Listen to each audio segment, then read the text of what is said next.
apa sebenarnya yang terjadi di balik layar gitu. Di panggung belakang ini kasak-kusuknya seperti apa? Apakah ini semata karena kinerja atau menyikapi gejolak politik yang terjadi? Meskipun kesannya mendadak, meskipun kesannya dipaksa karena ada situasi, yang pasti rakyat sudah menunggu-nunggu ada reshuffle seperti ini. Dan saya berharap ini bukan langkah terakhir dalam melakukan reshuffle. Masih ada menteri-menteri atau pimpinan-pimpinan lembaga yang menurut publik itu lebih pantas untuk dilakukan penggantian kan. Antara minggu ini atau pekan depan. Ya. Reshuffle gelombang kedua, siapa? Menteri-menteri yang akan disasar oleh Pak Prabowo. Mungkin Raja Juli Antoni nanti diganti oleh Grace Natali, ya siapa tahu. Kan ada nama Grace Natali juga akan disebut-sebut kan. Apapun yang dilakukan oleh Pak Prabowo, termasuk reshuffle, kepentingan rakyatlah yang menjadi prioritas, bukan kepentingan sebagian elit.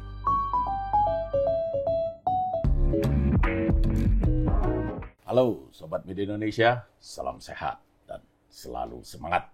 Jumpa lagi bersama kami dalam program Ordal, obrolan mendalam bersama orang-orang dalam. Saya Haryanto, Mas Jaka Budi Santoso. Ya, siap Mas. Sehat ya? Sehat, alhamdulillah. Selalu sehat. Alhamdulillah. Senang, Itu semangat. yang penting kan? Itu penting. Iyalah. Penting sekali. Iyalah. Kata-kata hari ini. belum kata-kata hari ini.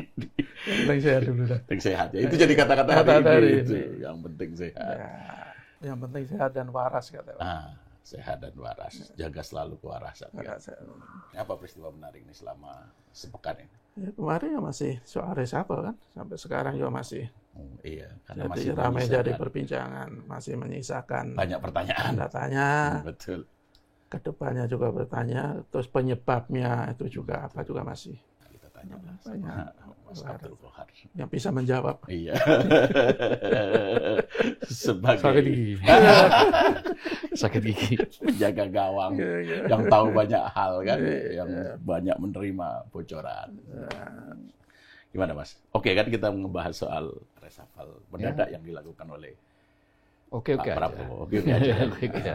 Iya, soalnya begini. Ini sudah sepekan loh. Senin Saya kemarin. nggak ditanya ya. kesehatan dulu. Oh, udah sehat. Gimana? Ada gangguan? Kenapa? Lagi tidak enak badan? Enggak. Oh, aman kan, Kemarin sih. Tapi bukan stres kan? Hah? Bukan stres. Kayaknya Ya? makan deh. Saya malah berpikirnya jangan-jangan karena stres. Mikirin Lihat perkembangan politik. Mikirin kalian semua. Iya, jadi ini sudah sepekan Ya. setelah Pak Prabowo mengumumkan secara mendadak ya, Ya. mengganti 5 orang pembantunya ya. Ya. Mulai dari Menko Polhukam Budi Gunawan, Menteri Keuangan Sri Mulyani, Menteri Koperasi Budi Ari, terus kemudian Menteri Olahraga Dito Aryo Tejo, dan Menteri Pelindungan Pekerja Migran Indonesia Abdul Qadir Karding. Tapi yang menarik, sampai sekarang pengganti Menteri Olahraga ini masih berada di luar kota. Kalau seperti katanya Menteri Sekretariat Negara Prasetyo Hadi kan pada saat mengumumkan adanya pergantian di kabinet itu, ada perubahan di kabinet itu kan, Menteri Olahraga belum dilantik karena sedang berada di luar kota. Ini belum pulang-pulang nih selama seminggu. Tapi di luar itu nanti yang sampai sekarang masih belum terjawab adalah apa sebenarnya yang terjadi di balik layar gitu. Di panggung belakang ini kasak-kusuknya seperti apa? Itu satu. Yang kedua, apakah ini semata karena kinerja atau menyikapi gejolak politik yang terjadi? Jadi begini, kalau isu yang beredar kan begini. Sebetulnya proses pergantian ini agak sulit untuk kita katakan sebagai bagian dari kinerja. Karena memang kan kinerja seluruh Menteri Kabinet Merah Putih dalam waktu 11 bulan ini kan memang so-so aja. Agak sulit bagi kita untuk menilai mana yang paling fenomenal gitu ya. Kalau yang dianggap paling bagus sejauh ini dari survei yang pernah ada kan Menteri Agama, Nasaruddin Umar. Selebihnya kan ya biasa saja. Termasuk yang katanya beberapa pihak lah, ini pro dan kontra, yang mengatakan bahwa kinerjanya bagus adalah Menteri Keuangan Sri Mulyani, tapi justru itu yang diganti kan gitu. kalau saya melihat bahwa pergantian ini lebih banyak diwarnai oleh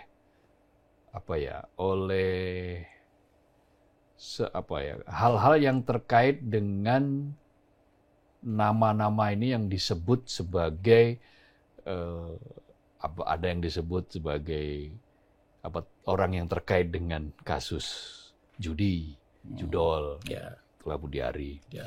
Ada yang dikait-kaitkan dengan kasus sebelumnya, itulah Menpora, Dito Aryo Tejo yang sudah mengembalikan uang kan di dalam 27 miliar di kejaksaan. Abdul Qadir Karding itu kan ada yang bilang dia dijebak. Dijebak atau menjebakkan diri nggak tahu lah. Yang penting dia ketika dia main domino itu dengan kekerabatan Sulawesi Selatan, nah itu jadi masalah itu, jadi problem. Kenapa? Karding ini kan portofolio partainya saat ini kan lemah. Tidak mewakili PKB kalau kata Caimin. Iya, dia memang tidak di-endorse oleh PKB. Dia memang tim yang memang merapat ke Presiden Prabowo. Nah, inilah yang menyebabkan kaki-kaki yang lemah itu ya mudah saja untuk di sliding, untuk kemudian ya sudah dia diselesaikan gitu, nggak akan ada gejolak karena dia bukan perwakilan partai. Tapi kalau Dito itu kan Golkar, hanya ada Golkar baru yang masuk. Itulah namanya Mukhtaruddin. Itu orang Pangkalan Bun, itu yang saya pernah ketemu sama orang ini beberapa tahun yang lalu. Jadi apa yang kita saksikan hari ini lebih banyak diwarnai oleh politik ketimbang kinerja. Satu itu. Kedua, ada yang berspekulasi atau mengait-ngaitkan ini ada bagian dari upaya Presiden Prabowo untuk melepaskan diri, betul-betul melepaskan diri, sebagaimana yang sering kita bicarakan dalam episode per episode itu. Yang saya nggak sabar-sabar. Ya, nggak sabar kapan-kapan, yang saya selalu bilang tunggu satu tahun. Dan ini 1 tahun kan sudah mulai kelihatan bahwa beberapa yang terkait ya. Itu mau saya tanyakan lagi sebenarnya. Pertanyaannya template jadi. Apakah Pak Prabowo sudah keluar dari bayang-bayang Pak Jokowi? Dan itu yang kita saksikan hari ini, bahwa orang-orang seperti kayak Budiari itu kan dikenal dekat dengan Solo. Ya. Dia pernah menjadi relawan. Dan apa yang kita saksikan kan sangat lucu, unik begini. Begitu sehari setelah dia diganti, dia langsung unfollow. Unfollow Instagramnya Pak Prabowo. Tapi beberapa begitu viral, ya follow lagi, ketahuan. Jadi kan netizen kita ini kan memang jago mengulik begitu. Jadi hati-hati kalau kita mau melakukan sesuatu, menyampaikan sesuatu, foto sesuatu itu di media sosial sekarang, waduh harus ekstra hati-hati. Ketahuan begitu viral, bahaya itu. Nah itulah yang kita saksikan hari-hari ini dan bersanding lah itu dengan peristiwa tuntutan 17+8 itu.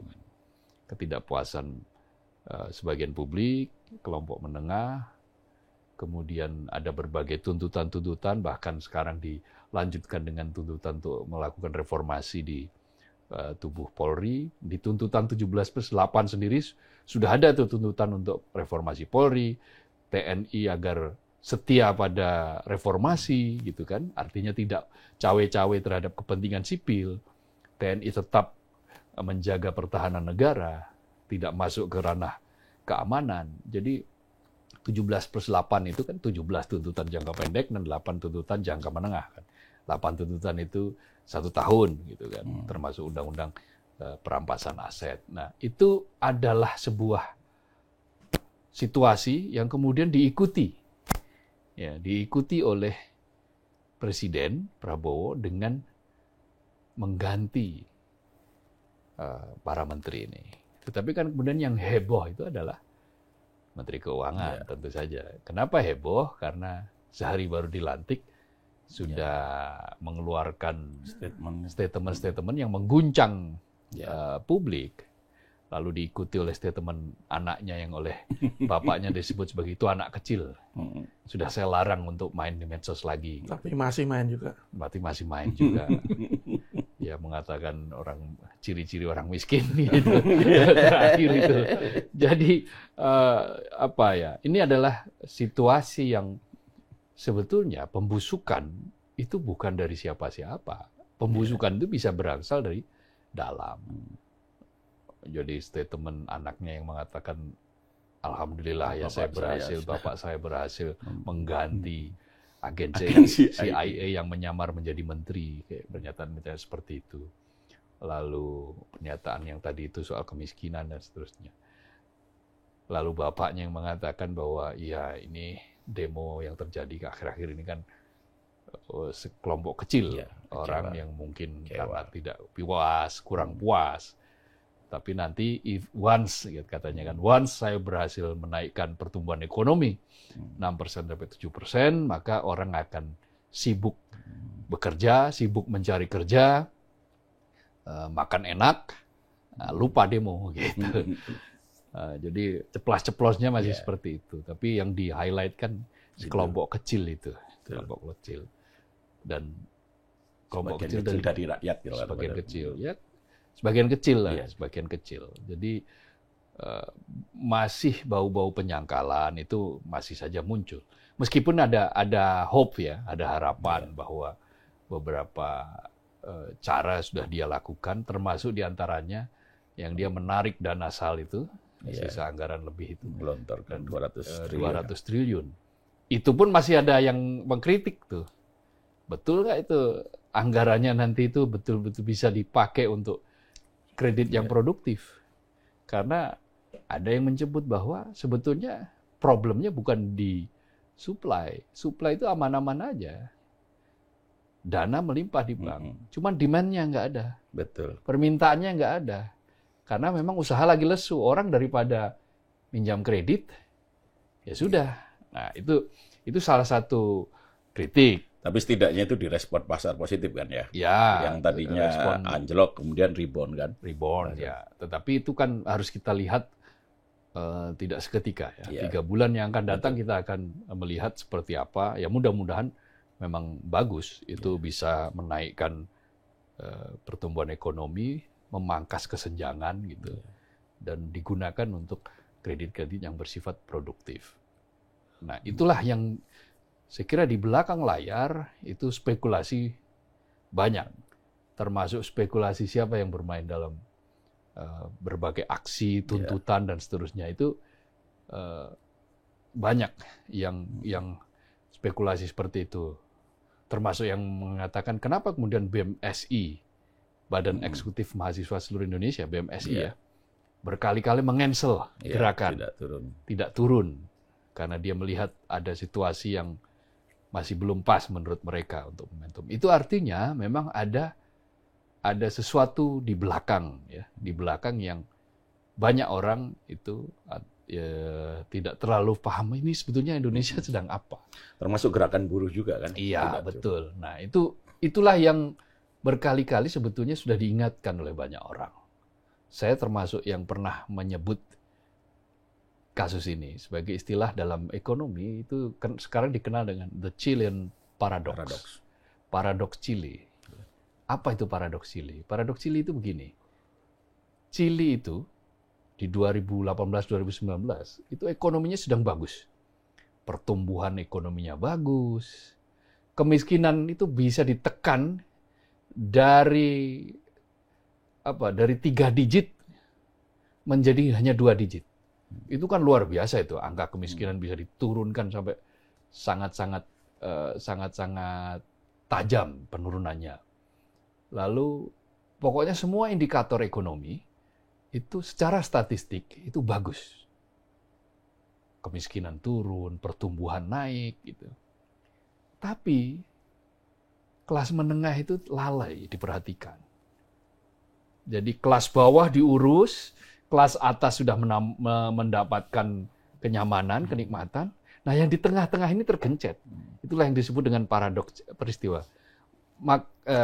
Paradoks Chili, negara Chili. Kelompok tengah ini kemudian, kelas menengah ini yang kemudian berontak karena pekerjaan susah, transportasi dinaikkan, Januari 2019 naik, lalu Agustus 2019 dinaikkan lagi. Akibatnya apa? Ya mereka kewalahan kebutuhan hidup mereka. Hal-hal yang terkait dengan para kelas pekerja, kelas menengah itu kemudian dinaikkan menyebabkan mereka itu marah. Akhirnya menimbulkan kekacauan dengan jumlah orang yang meninggal luar biasa banyak. Demonstrasi besar-besaran. Nah, itulah yang disebut dengan paradoks Chili. Orang berontak, orang kacau, rusuh, demo, karena apa? Karena mereka tidak diperhatikan yang kelas menengah. Justru ketika ekonomi secara statistik sedang baik-baik saja, gitu loh.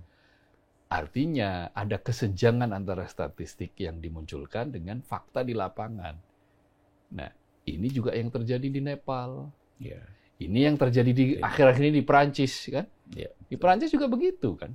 Kelas menengah yang kemudian kena dampak dari kebijakan Perdana Menteri ini di Perancis sana itu. Jadi hal yang sebetulnya hampir-hampir mirip itu juga dirasakan kan oleh kelas menengah di Indonesia. Nah, itu yang mestinya segera direspon.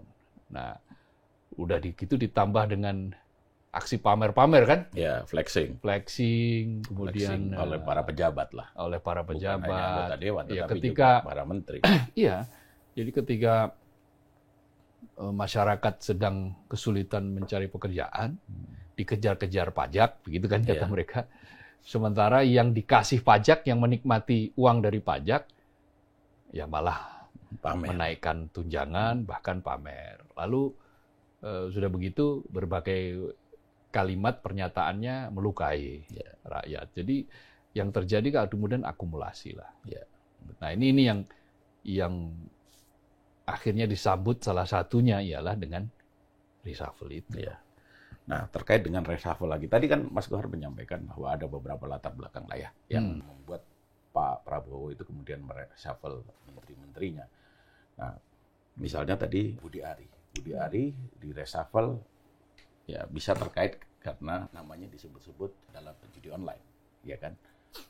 Nama Budi Ari disebut-sebut terkait dengan judi online itu kan sudah cukup lama, beberapa bulan yang lalu gitu kan.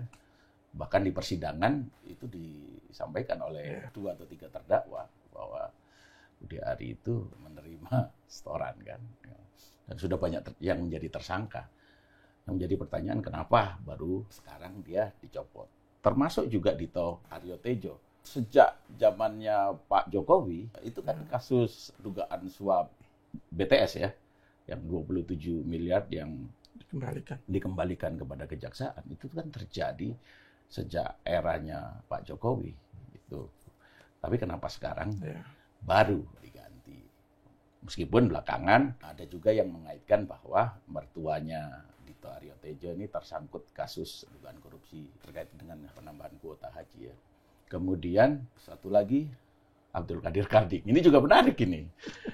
Abdul Qadir Karding ini banyak yang mengaitkan dia dengan Raja Juli Antoni kan yang bermain domino dengan ex tersangka pembalakan liar. Kenapa cuman Abdul Qadir Karding? Nah, bagaimana dengan Raja Juli Antoni? Karena setelah itu kan dia minta maaf kan, dan di media sosialnya jadi semakin rajin posting dan minta maaf langsung ke presiden kan. Ya, itu dia. Bergerak cepat lah. Jadi sebenarnya apa yang dilakukan oleh Pak Prabowo ini terkait dengan penggantian 5 orang menteri ini, apakah memang betul-betul karena tadi soal kinerja atau memang ada hal-hal lain yang menyertainya gitu loh? Kalau saya kok melihatnya lebih condong karena ada hal-hal lain ya. Kalau kita lihat ini kesannya kan reshuffle ini kan reshuffle yang mendadak. Tadi Mas Arwi sudah sebutkan kalau kalau kita lihat rekam jejaknya, kalau jadikan pertimbangan itu kan kasus yang melibatkan, ya, yang menyangkut nama Dito itu kan sudah sangat lama. Kasus yang menyangkut nama Budi Ari itu juga sudah cukup lama. Kemudian juga Abdul Qadir Kading itu sebenarnya kalau kita lihat rekam jejaknya kan dia pernah bikin pernyataan yang sangat menyakitkan kan. Ya, dia minta orang Indonesia lebih baik bekerja di luar negeri ya, untuk mengatasi pengangguran di dalam negeri. Itu kan menyakitkan, waktu itu menjadi sangat kontroversial kan. Tapi kenapa baru sekarang? Ya saya pikir kok ada sesuatu yang memaksa presiden itu melakukan reshuffle secara mendadak. Apalagi kalau kita lihat biasanya kalau reshuffle itu ketika seorang menteri akan diganti, itu kan dipanggil dulu nih.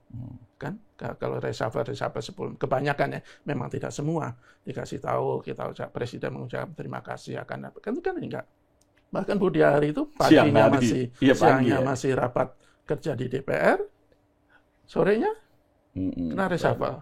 Jadi ada kesan, ada sesuatu yang luar biasa dalam reshuffle kali ini. Begitu saja dengan siapa? Yang ramai juga dengan Pak Budi Gunawan. Itu selama ini kan tidak ada pembicaraan negatif tentang Pak Budi Gunawan kan, soal kinerjanya. Meskipun ada beberapa yang bilang bahwa beliau sakit. Ya, itu. Dan salah satu yang disebut-sebut juga waktu itu kan dia sebut nama Budi Ari terkait dengan judi online. Apakah itu? Tapi kan yang tahu pasti itu kan hanya presiden. Betul. Tetapi spekulasi itu saya pikir ya sah-sah saja. Kalau kemudian Pak Prabowo melakukan reshuffle, meskipun kesannya mendadak, meskipun kesannya dipaksa karena ada situasi, yang pasti rakyat sudah menunggu-nunggu ada reshuffle seperti ini. Kan sudah berapa kali kita, terutama saya lah, mendorong agar segera menteri-menteri yang bermasalah itu segera diganti. Ya setidaknya prediksi atau analisa Mas Kohar terbukti lah. Ya, ada setahun.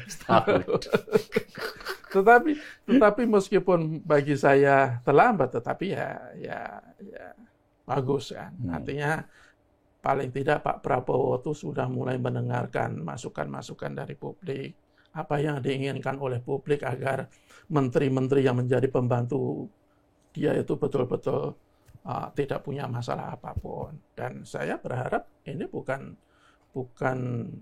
langkah terakhir dalam melakukan reshuffle. Masih ada menteri-menteri atau pimpinan-pimpinan lembaga yang menurut publik itu lebih pantas untuk dilakukan penggantian kan. Antara minggu ini atau pekan depan. Ya, makanya itu kan katanya kan ada gelombang kedua kan. Ada gelombang kedua, dan yang rame sekarang itu kan soal tuntutan agar Kapolri itu diganti. Dan kalau kita lihat kemarin Pak Prabowo mengumpulkan beberapa tokoh, salah satu yang mereka sampaikan adalah reformasi Polri, yaitu saya pikir sesuai dengan apa yang diinginkan rakyat. Yang penting Pak Prabowo tidak hanya sekedar menampung kemudian melupakan seperti yang dilakukan oleh presiden sebelumnya Pak Jokowi. Saya ingat betul ketika 2019 Pak Jokowi itu memanggil tokoh-tokoh bangsa, termasuk Magnes Suseno, termasuk banyaklah waktu itu terkait dengan revisi Undang-Undang KPK. Janjinya apa waktu itu Pak Jokowi? Akan menindaklanjuti usulan para tokoh untuk mengeluarkan perpu kan, tetapi faktanya tidak. Ya mudah-mudahan sekarang Pak Prabowo itu betul-betul menunaikan janjinya untuk melakukan reformasi Polri seperti yang diinginkan oleh para tokoh dan seperti yang diinginkan oleh publik. Kan kalau kita lihat itu terus terang sejak di bawah kepemimpinan Pak Jokowi itu menurut saya Polri itu sudah agak kebablasan. Kalau dulu ada istilah dwifungsi ABRI, di bawah Pak Jokowi itu ada dwifungsi Polri, malah multifungsi Polri. Nah, kalau kita lihat kan banyak sekali kan pejabat-pejabat Polri yang masih aktif justru diberikan kesempatan untuk memimpin di ranah-ranah sipil, kementerian-kementerian, ya, lembaga-lembaga. Ya, kan? Polri kan bukan maksudnya lembaga-lembaga. Ini pikirannya masih ke depan. Bukan sipil ini ya, tapi yang lembaga-lembaga non kepolisian kan. Jadi yang diinginkan rakyat itu ya ada perubahan lah. perubahan di jajaran pemerintahan, perubahan di jajaran kabinet, sehingga Pak Prabowo bisa menjalankan tugasnya sebagai presiden tanpa beban dari siapapun, dan menteri-menteri juga bisa menjalankan tugasnya dengan loyalitas tunggal, tidak ada loyalitas kemana-mana selain kepada presiden dan kepada rakyat. Yeah. Dan mudah-mudahan isu bahwa akan ada reshuffle tahap kedua, tahap ketiga, dan berikutnya itu ya betul-betul terlaksana. Saya pikir itu akan membuat publik akan semakin, paling tidak, menganggap bahwa presiden itu tidak mengabaikan tuntutan rakyat lah. Yeah. Dan saya yakin ketika akan ada perombakan lagi, kinerja ke depan akan semakin bagus. Ya, yang pertama ditunggu publik saat ini adalah siapa yang menjadi pengganti Dito Aryo Tejo kan. Sampai sekarang kan belum kan, ternyata masih di luar kota kan. Ya. Kemudian yang kedua, reshuffle gelombang kedua. Menteri-menteri mana yang akan disasar oleh Pak Prabowo kan. Kemudian yang ketiga, kalau reshuffle pekan lalu itu salah satu faktornya adalah dipicu oleh terjadinya gejolak politik ya, ada unjuk rasa yang kemudian berujung pada kerusuhan, pembakaran, bahkan penjarahan. Mengapa sampai sekarang sosok-sosok yang terkait dengan keamanan di negeri ini belum tersentuh? Termasuk Kapolri, minimal Komandan Brimob. Saya ingin menjawab yang pertama dulu, yang soal Menpora. Isunya kan ada beberapa nama kan. Ya. Setidaknya yang saya dengar ada 3 nama kan.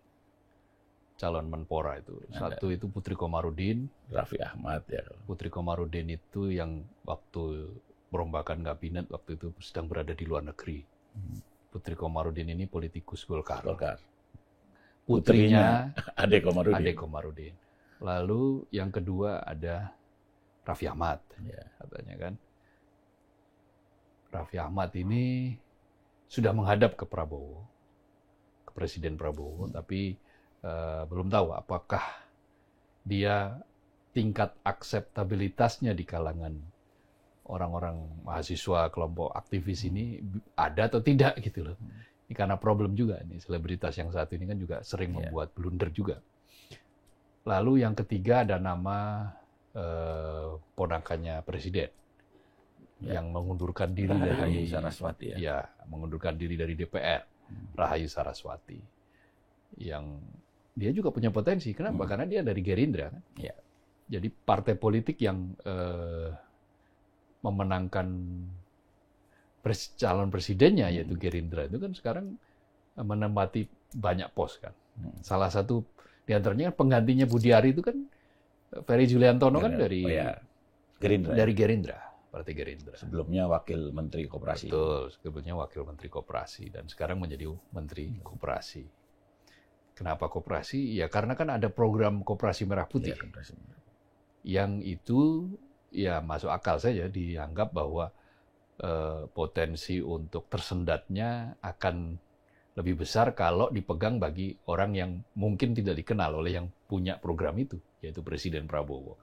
Kalau Presiden Prabowo yang kemudian punya program itu, lalu yang menjalankannya adalah kader dari Gerindra, barangkali ya secara ini itu lebih secara strategi ya, itu akan lebih cepat bisa dijalankan gitu loh. Nah, itu yang saya lihat juga dari perspektif itu, karena memang kan perombakan kabinet itu kan hak prerogatif presiden. Ya, publik nggak boleh ngapa-ngapain kan. Namanya juga hak prerogatif kan. Hak suka-suka ya, untuk menjalankan itu. Tetapi publik juga boleh mengkritik. Kenapa publik boleh mengkritik? Karena mereka membayar pajak kan gitu. Rakyat boleh minta haknya, minta ini kok begini, ini kok begini. Boleh. Kenapa? Karena mereka membayar pajak. Ya, yang digunakan untuk menggaji para pejabat itu kan uang pajak. Struktur pajak itu di dalam APBN kita ini sudah lebih besar daripada pendapatan yang lain-lain. Pajak kita itu sangat tinggi. Dulu waktu masih era oil boom, itu memang minyak lebih tinggi. Sekarang kita net importer kok. Kita sekarang importer minyak. Nah, ketika net importer itu maka pajak yang lebih besar. Nah, ketika pajak itu lebih besar, instrumen itu, maka kalau kemudian rakyat meminta pertanggungjawaban pemerintah, rakyat itu meminta, ini uang saya digunakan untuk apa? Karena mereka membayar pajak. Beli makanan kena pajak. Misalnya beli nasi padang bungkus ada pajaknya. Beli minyak goreng ada pajaknya, PPN-nya ini PPN kan pajak juga judulnya gitu. Jadi semua makan di restoran ada pajaknya. Usaha ada pajak. Jadi semua ketika ada pajaknya maka itu ada kewajiban bagi negara untuk menjalankan amanah itu sebaik-baiknya. Nah, tuntutan reshuffle kembali lagi ke situ, yaitu salah satu diantaranya adalah untuk menjawab respon itu bagaimana supaya pos-pos yang mungkin agak tersendat itu bisa menjadi lebih cepat. Cuman kan ada juga yang bertanya ke publik, kenapa ini diganti? Kenapa kok yang diganti itu orang-orang yang dulu dikenal, katakanlah misalnya dekat dengan presiden sebelumnya, Jokowi, ya nggak apa-apa kalau itu dianggap kurang nyaman bagi presiden misalnya, dianggap nanti agak susah untuk mempercepat program-program unggulan presiden, ya diganti, itu hak prerogatif presiden. Bahwa setelah diganti kemudian menemui mantan presiden, ya nggak apa-apa juga, namanya silaturahmi politik. Menteri Keuangan kan, mantan Menteri Keuangan Sri Mulyani kan setelah di reshuffle kan bertemu dengan Jokowi kan di Solo selama ada pertemuan selama 1 jam itu kan di Solo. Nah mungkin karena 2 periode ya, hampir 2 periode full itu menjadi menterinya Pak Jokowi, ya mungkin sekalian pamit atau mengucapkan terima kasih atau apa, ya itu nggak tahu, karena memang pertemuannya tertutup dan tidak disampaikan kepada siapapun, ya, termasuk bocorannya apa juga nggak tahu lah. Apalagi Bu Sri Mulyani sudah meminta untuk tidak diganggu privasinya, gitu. Termasuk privasi bertemu orang-orang, itu kan privasi juga, yang itu juga haknya Bu Sri Mulyani untuk kemudian dihormati. Tapi yang pasti, ya tadi itu ada beberapa alasan itu. Terus terkait dengan keamanan, saya kira gini, ini ada hal-hal yang dilematis kalau itu dilakukan saat ini. Institusi polisi karena dia memegang kendali keamanan, pasti dia akan berhadapan-hadapan dengan masyarakat, iya, karena fungsi dia sudah semakin dekat dengan masyarakat kan. Lalu kalau yang diteropong itu adalah pucuk pimpinan tertinggi, ya wajar-wajar saja. Kenapa? Ya karena memang institusi inilah yang seringkali harus terlibat aktif dengan masyarakat, termasuk dengan para pengunjuk rasa. Head to head. Pengunjuk rasa. Kalau kita sebut dengan head to head, ya head to head gitu loh. Makanya kemudian wajar kalau tuntutan itu dialamatkan ke Kapolri. Wajar juga karena ini Kapolri terlama kan, yang menjabat kan. 4 tahun lebih, hampir 5 tahun. Hampir 5 tahun menjabat sebagai Kapolri. Tentu ini juga bagi organisasi Polri mungkin sebagian menilai ini kurang sehat. Kenapa? Karena nanti proses regenerasi menjadi macet itu. Orang cita-citanya misalnya ya, kan sah punya cita-cita jadi Kapolri. Cita-cita jadi Kapolri tapi di tengah jalan ini orang umurnya masih panjang, nggak pensiun-pensiun, maka kemudian karena melompati berapa angkatan tuh? 4 angkatan kalau tidak karena salah. Itu wajar tuntutan itu terjadi. Tapi bahwa hak presiden untuk mempertahankan itu juga harus dihormati. Nah, yang diharapkan oleh masyarakat itu sebetulnya kan reformasi Polri kan, bukan hanya mengganti orang, tetapi juga memperbaiki mungkin beberapa hal yang dirasakan oleh publik itu sebagai dirasakan tidak adil lah kira-kira begitu ya. Yang dianggap bahwa ini reformasi Polri ini sekarang sudah kebablasan. Versinya Mas Jaka tadi multifungsi, mengalami multifungsi. Dan itu dirasakan juga oleh berbagai kalangan. Kan mentalitas Polri itu belum sepenuhnya berubah. Sebagian mengatakan seperti itu, belum sepenuhnya direformasi. Maka tuntutan itu kemudian disuarakan lagi oleh para tokoh. Dan itu kan yang sekarang sedang diupayakan kan. Makanya kan kemarin sempat ada isu Presiden mengeluarkan surpres katanya, surat presiden ke DPR dengan dua nama mengajukan dua nama, Komjen S dan D, yang kemudian dibantah. Iya, dibantah oleh Menteri Sekretaris Negara, dibantah oleh Wakil Ketua DPR, nggak ada itu surpres, surat presiden nggak ada. Jadi artinya belum ada pergantian Kapolri. Kalau Kapolri kan harus disampaikan dulu ke DPR untuk mengganti Kapolri. Tapi lambat atau cepat pasti akan ada penggantian Kapolri. Karena kan memang sudah terlalu lama juga. Kedua juga ya pasti akan menimbulkan kemacetan di tubuh Polri dalam proses regenerasi. Maka yang kemudian dikedepankan adalah mereformasikan TNI supaya TNI kembali ke jati dirinya sebagai bagian dari melayani masyarakat, melindungi, melayani gitu ya. Polri, melayani, melindungi, apalagi mengayomi gitu. Jadi prinsip-prinsip itulah yang harus dikedepankan. Lalu menggunakan senjata secara terkontrol kira-kira begitu, tidak sembarangan. Nah, ini hal yang normatif lah, yang standar-standar itu. Ya di balik itu apakah ada tarik-menarik atau gesekan? Saya kira memang dalam setiap rezim di negeri ini kan selalu ya ada tarik-menarik, ada yang cemburu, ada yang kemudian ini kok ada ordal yang bermain sendiri, ada yang melihat loh ini sudah kejauhan, kebablasan ini. Masyarakat termasuk yang itu kan. Orang ini menjabat ini semua kok isinya. Itu tadi multifungsi tadi itu. Maka dulu kan sempat ada istilah partai coklat dan sebagainya. Nah, ada yang merasa tersingkir, tersisih, ingin mengambil posisi lagi barangkali. Nah, hal-hal semacam ini mesti ditangkap oleh Presiden. Jadi kira-kira beginilah, bagaimana caranya ikan didapat, tapi kolamnya tidak semakin keruh. Kolam yang sudah keruh, itu jangan ditambah keruh. Itulah kenapa proses penggantian pimpinan Polri sepertinya masih ditahan dulu.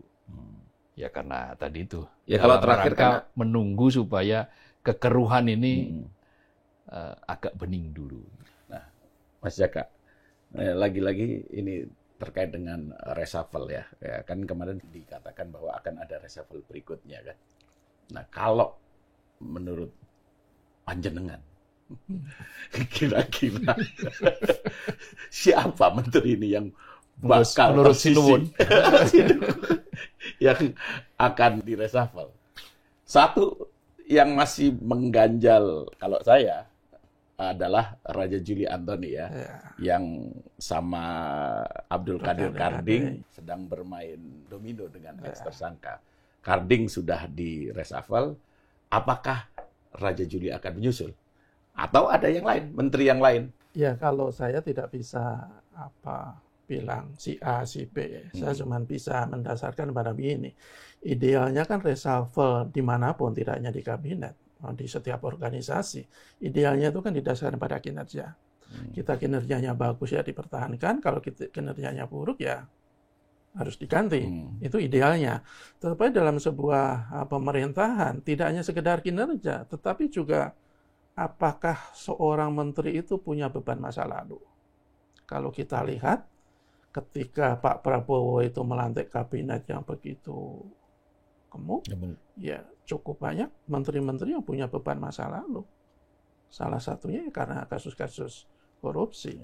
Jadi kalau ketika Pak Prabowo itu menjadikan pemberantasan korupsi sebagai salah satu prioritas dalam pemerintahannya 5 tahun ini, ya mestinya orang-orang yang sempat disebut-sebut dan diduga kuat terlibat dalam korupsi ya harus di reshuffle.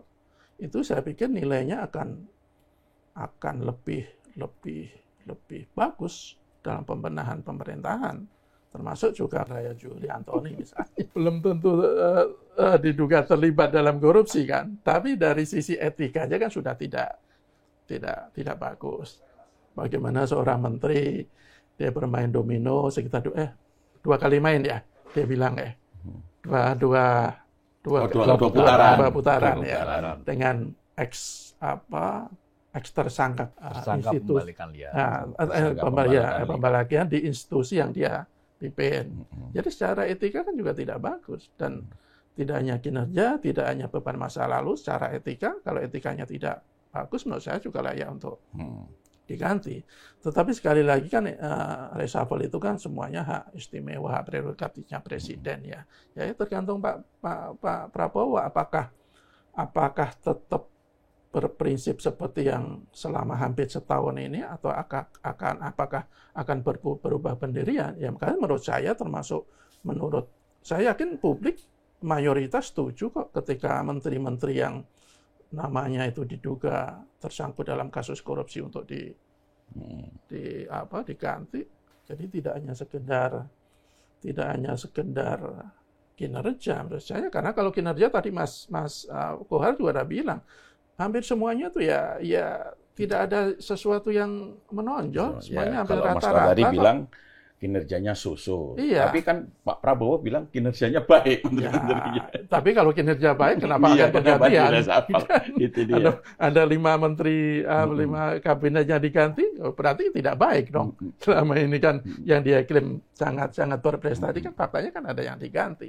Jadi bisa jadi Pak Prabowo bilang begitu hanya untuk formalitas saja, tetapi di belakang dia sudah melakukan kalkulasi, sudah melakukan perhitungan atau pengkajian yang betul-betul matang, kemudian nanti akan ada itu reshuffle berikutnya itu, dan mudah-mudahan itu betul-betul dilaksanakan.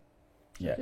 Kalau dari 5 menteri pengganti ini kan yang paling mendapat sorotan kan Menteri Keuangan ya, namanya Pak Purbaya Yudi Sadewa. Itu kan tadi Mas Kohar sudah menyampaikan, publik menangkap negatif dari sosok Pak Purbaya ini karena sebagian. Ya sebagian publik karena statement di awal, terus kemudian anaknya yang memposting di story Instagram yang bersangkutan. Ya. Tapi kan kemudian perlahan pesimisme itu kan kemudian berubah setelah Pak Purbaya membuat kebijakan untuk menggelontorkan menarik uang dari BI untuk disalurkan ke bank milik pemerintah kan. Yeah. Ada BRI, Mandiri, BNI ya mendapatkan nilai yang sama kan 55 triliun. Terus kemudian BTN mendapatkan 25, BSI mendapatkan 10 ya. Ya, ini untuk memacu pertumbuhan ekonomi kan alasannya. Dan itu kan direspon pasar cukup positif kan. Ya. IHSG yang tadinya anjlok, kemudian perlahan-lahan selama 2 hari setelah beliau mengumumkan itu kan kemudian meningkatkan, rebound kan, gitu kan. Ya. Kalau melihat dari sosok Pak Purbaya ini seperti apa? Karena beliau ini kan dikenal sebagai orang yang cukup dekat dengan Pak Luhut Panjaitan kan. Gitu. Dekat karena berkali-kali jadi asistennya ya. Sering ikut kan. Betul. Dan terakhir sebagai ketua LPS Maritim, lalu kemudian sebelum LPS itu kan pernah jadi staf ahli di Kementerian Maritim, Marinvest gitu kan. Menko Perekonomian waktu itu. Menko Perekonomian, terus pokoknya zaman Pak Luhut lah, di kantor staf presiden juga pernah waktu Pak Luhut jadi kantor kepala staf presiden.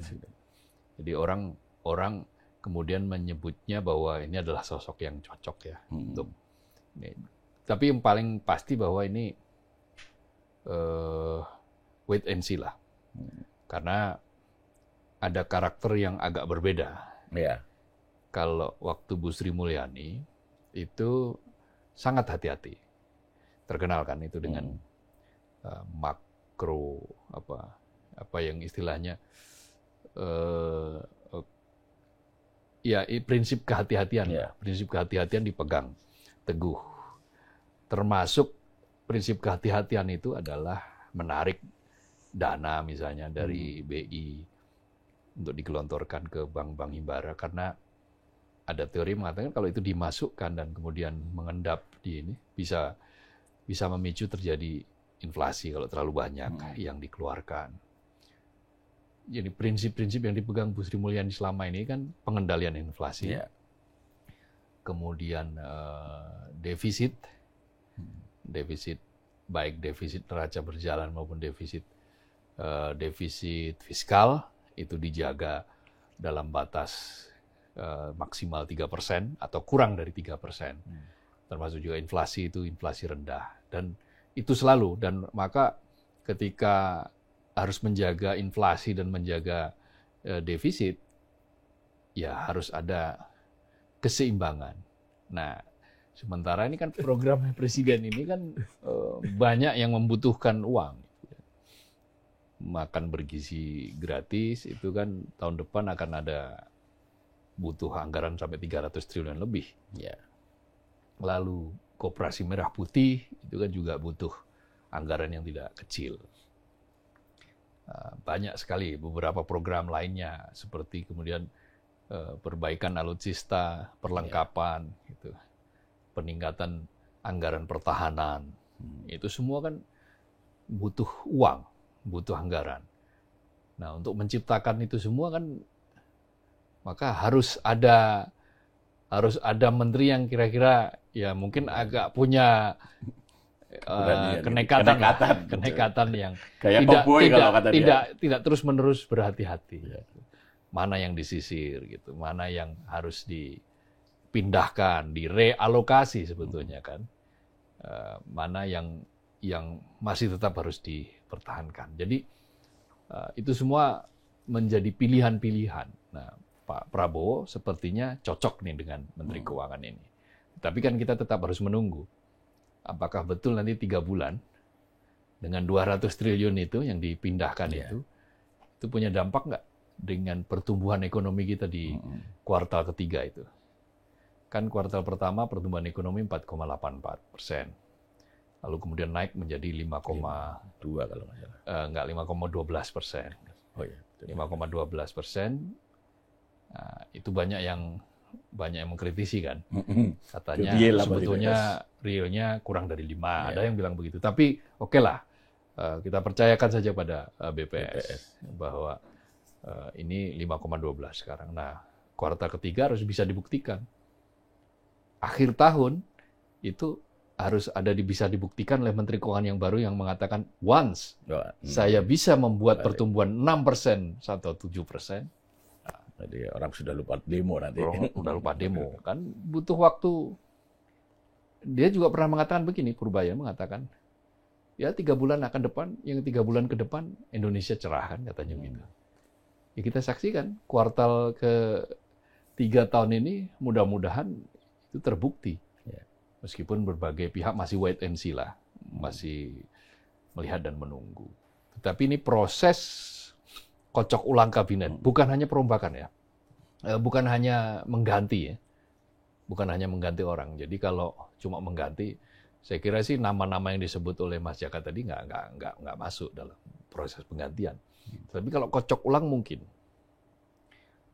misalnya begini, dugaan saya ini saya yang menduga sendiri, Menko Polhukam nanti akan terus dipegang oleh Syafri Samsudin. Lalu siapa yang Menteri Pertahanan? Kan ada nama baru di situ, Jenderal Dudung. Jenderal Dudung ada potensial dia dijadikan sebagai Menteri Pertahanan. Loh, kenapa Menteri Syafri Samsudin harus Menko? Ya karena di TNI itu kan ada jalur senioritas. Meskipun sudah pensiun, purna, tapi kan ada senioritas. Pak Syafri kan senioritasnya diakui di tentara, di militer.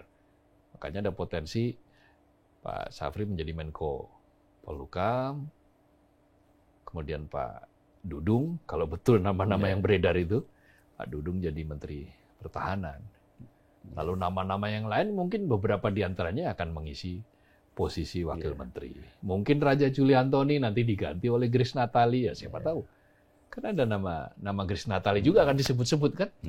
Sebagai mungkin nanti Grace Natali sebagai Menteri Kehutanan, atau tiba-tiba nanti ternyata Budiman Sujatmiko di-up lagi dalam posisi yang lebih naik.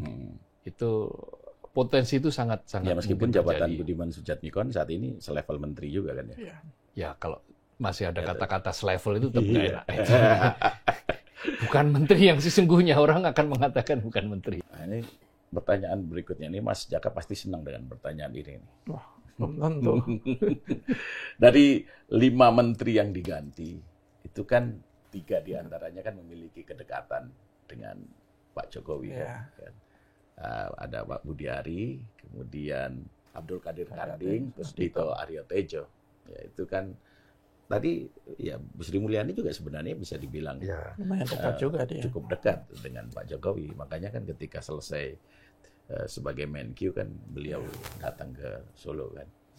Nah, lagi-lagi nih pertanyaan template kalau yang saya sampaikan tadi nih. Apakah ini terjadi karena ya semata-mata karena kinerja, terus kemudian ya menyikapi gejolak politik yang terjadi, juga apakah sekaligus untuk membersihkan dalam tanda kutip ya orang-orang yang punya afiliasi ke Pak Jokowi?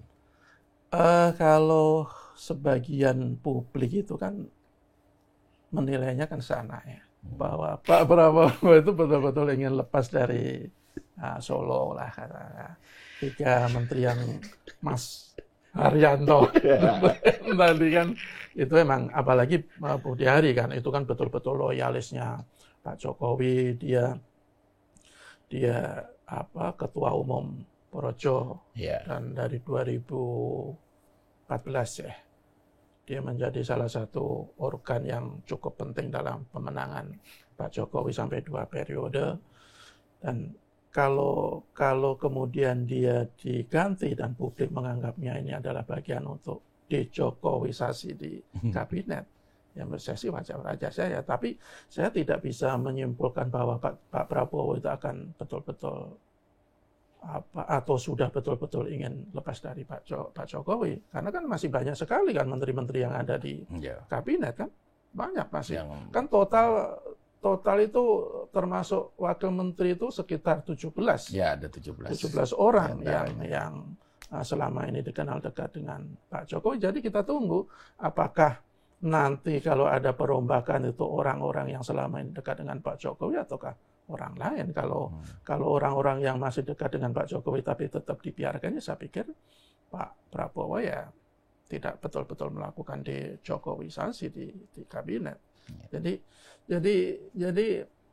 kali lagi kita serahkan ke Pak Prabowo karena itu hak prerogatif, tetapi rakyat juga menuntut kan bahwa kabinet nanti itu betul-betul kabinet yang betul-betul punya integritas, punya kapabilitas, punya kapasitas dan punya loyalitas tunggal pada Pak Prabowo sebagai presiden dan tentu saja loyalitas kepada rakyat. Karena bagaimanapun ketika seorang pejabat itu loyalitasnya masih terpecah, kok saya tidak terlalu yakin dia akan betul-betul total dalam menjalankan tugasnya. Jadi ini sekali lagi ujian. Kalau sebelumnya saya tidak sabar untuk segera melihat Pak Prabowo itu melakukan reshuffle, ya mungkin kesabaran saya akan sedikit terjawab. Tetapi saya juga masih menunggu. Kalau cuma 5 orang ini kok kayaknya masih jauh dari cukup. Maunya gitu. 48. Ya masih banyak lah, masih banyak yang orang-orang yang punya beban masa lalu dan kebetulan dekat dengan Pak Jokowi, tetapi masih dibiarkan memimpin sebuah kementerian. Menurut saya, kalau dekat dengan Pak Jokowi ya nggak masalah kan. Apalagi kalau loyalitasnya sebenarnya masih diragukan kan. Kalau ukurnya kan prestasi kan, kemampuan, kapabilitasnya. Ya, kan? tapi apakah itu ada di kita? Iya, bahwa itu idealnya memang begitu, tapi faktanya ya untuk untuk menyusun kabinet itu tidak semuanya berdasarkan itu kan. Karena ada faktor politis. Memang juga ada faktor kedekatan. Itu juga harus dilihat dan itu sah-sah saja untuk sebuah hak prerogatif. Hak prerogatif itu tidak melulu harus prestasi. Misalnya kalaupun dia prestasinya bagus, moncer, tapi kalau dia membuat presiden tidak nyaman, ya bisa saja setiap saat diganti dan itu wajar-wajar saja. Bahkan wakil presiden pun tidak dilibatkan dalam pemilihan menteri. Iya, karena hak prerogatifnya ada di tangan presiden, bukan di tangan wakil presiden. Dan praktek semacam ini kan juga sudah pernah dibuat oleh presiden-presiden sebelumnya. Ya. Apakah itu Pak Jokowi atau Pak SBY itu, yang lain-lainnya, atau Gus Dur ketika wakilnya Bu Mega itu kalau mau mereshuffle kabinet ya Gus Dur. Ya, presiden. Tapi paling tidak sepertinya menterinya dikasih tahu dulu. Ya, ya nggak harus nggak ada. Nggak sebelum-sebelumnya. Maksudnya sebelum-sebelumnya. Ada juga yang kaget zaman Gus Dur itu banyak yang nggak tahu kemudian tiba-tiba diumumkan gitu. Jadi ya saya kira itu prinsip-prinsip seperti itu adalah prinsip-prinsip hak prerogatif. Tetapi yang paling penting adalah apakah reshuffle yang dilakukan itu nanti menjawab berbagai tuntutan yang sekarang sedang digemakan. Karena gini, beberapa menteri itu kan melakukan blunder-blunder terutama dalam hal pernyataan-pernyataan. Nah, ini kan menunjukkan bahwa orkestrasi di dalam kabinet itu belum sepenuhnya rapi. Nah, ini mungkin yang menjadi catatan, sehingga apakah nanti dengan mengganti ini, orkestrasinya itu menjadi lebih tertata. Ya, harapannya begitu. Karena gini, kita sekarang ini menghadapi situasi yang sedang tidak baik-baik saja. Betul bahwa ekonomi berada di angka 5% lebih. Tetapi kan kalau kita lihat postur pekerja kita, itu 57% lebih loh. Itu pekerja informal. Dari 150 juta angkatan kerja, itu jumlah pengangguran terbukanya itu 4% sekian. Tapi yang setengah menganggur, banyak. Yang jumlah mereka yang setengah menganggur itu ada 27 jutaan. Itu setengah menganggur itu. Jadi setengah menganggur itu artinya berarti ya kadang kerja, kadang enggak gitu. Serabutan lah. Serabutan. Dan itu betul-betul kepayahan kalau menghadapi itu.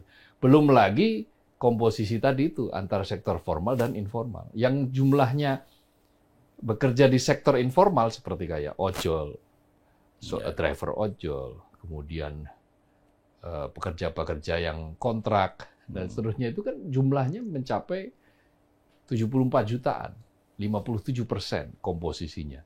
Nah, ini kalau tidak diatasi secara segera, maka ini potensial untuk menimbulkan masalah. Makanya kan ada nama Said Iqbal juga kan yang masuk dalam bursa itu. Ada potensial dia menggantikan Noel ya. Noel kan kosong. Jabatan Wakil Menteri Tenaga Kerja kan sekarang lagi menurut saya nggak usah diisi lagi lah, cukup. Ya, Presiden ini kan merasa bahwa akan nyaman kalau ada yang isi. Karena faktor tenaga kerja itu ya menurut saya silakan aja diisi. Dan sekarang kan nama itu kan muncul, Said Iqbal. Dan dugaan saya dia akan menggantikan Noel. Banyak yang sempat berharap bahwa akan terjadi penggabungan. Tapi sepertinya Presiden tidak melakukan itu sekarang. Boleh jadi nanti di tahun kedua baru akan dilakukan itu.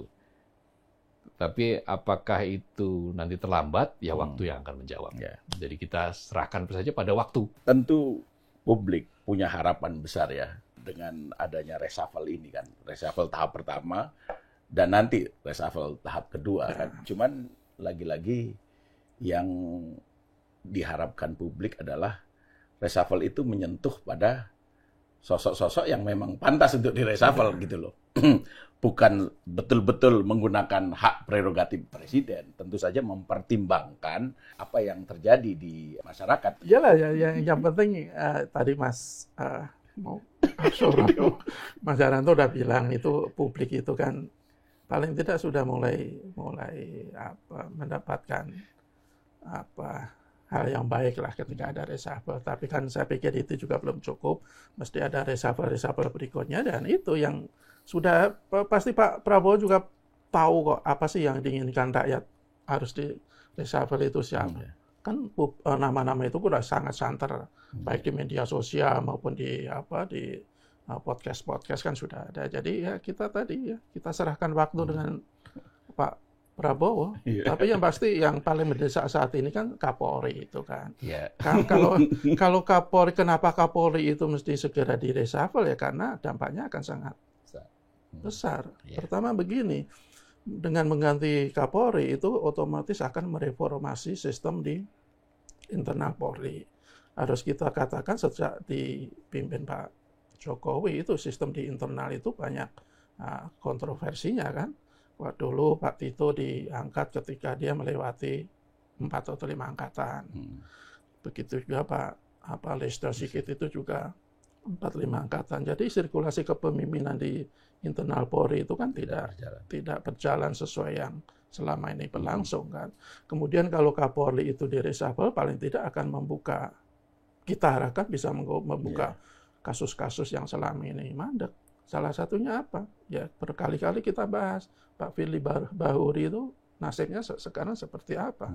Kemudian KM50 yang ada yang menyebut itu adalah pelanggaran HAM luar biasa. Kanjuruhan itu kasusnya seperti apa? Kanjuruhan yang mau makan korban 135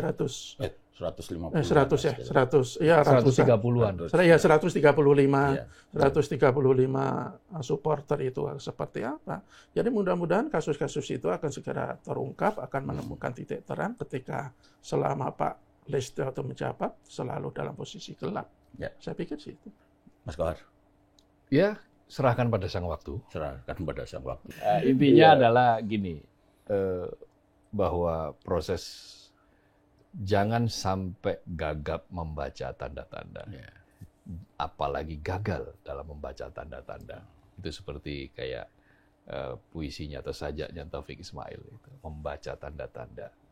Jadi kalau puisinya Taufik Ismail itu tanda-tanda alam, di alam itu sebetulnya sudah memberikan sinyal-sinyal, memberikan tanda-tanda ketika mau gunung meletus, mau terjadi apa, itu ada.